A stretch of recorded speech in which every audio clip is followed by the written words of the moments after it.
O Tribunal Superior do Trabalho julgou um processo de uma dispensa de um empregado público aprovado em concurso no município de Cairus, no Ceará, por causa de irregularidades na contratação.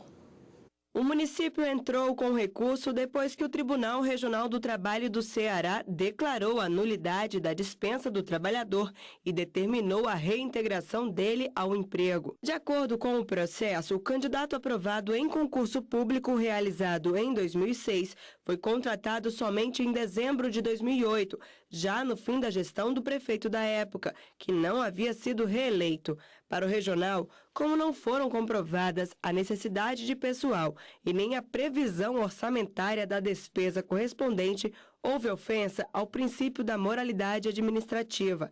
A demissão, no entanto, ocorreu sem a realização de processo administrativo, o que teria comprometido o direito ao contraditório e à ampla defesa do trabalhador. No recurso em ação rescisória analisado pela seção 2 de dissídios individuais, pelo qual tenta desconstituir a decisão já transitada em julgado, o município alegou que a irregularidade da contratação foi constatada em auditoria realizada pelo município, por isso a dispensa era válida.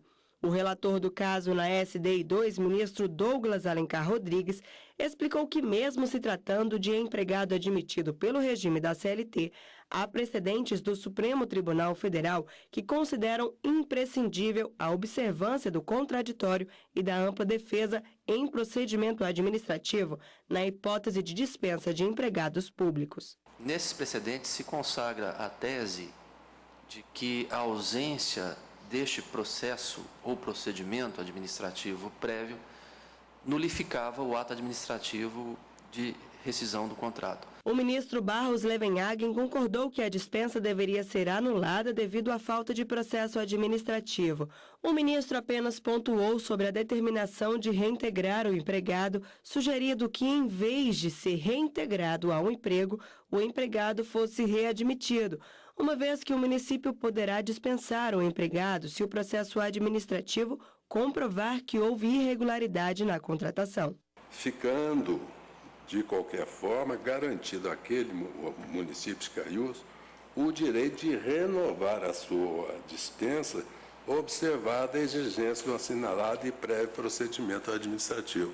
O ministro Renato de Lacerda Paiva sugeriu ainda que, em vez de determinar a readmissão, o contrato de trabalho fosse restabelecido, ou seja, que os efeitos do julgamento ocorressem de forma retroativa. Eu, particularmente, preferia até usar o outro termo. Eu diria que o despedimento é nulo, restabelecendo-se o contrato de trabalho para todos os efeitos. O relator concordou com as sugestões dos ministros e votou pela nulidade do ato de demissão para que o contrato de trabalho fosse restabelecido. Mas o ministro Vieira de Melo Filho abriu divergência. Para o ministro, a súmula 390 do TST, que prevê a estabilidade a empregado público seletista, deveria ser novamente discutida. Ela tem gerado uma indução para todo o país, porque a súmula está consagrada, de que há, de fato, essa estabilidade após a emenda 19, que é 98. Aqui, no caso, a admissão é de 2006. São 10 anos, até 2016, 2017, que estaríamos a discutir essa questão. Mas a nossa súmula continua sinalizando para o país que empregado público de administração direta, concursado, tem direito à estabilidade do artigo 41, quando, na verdade, não tem.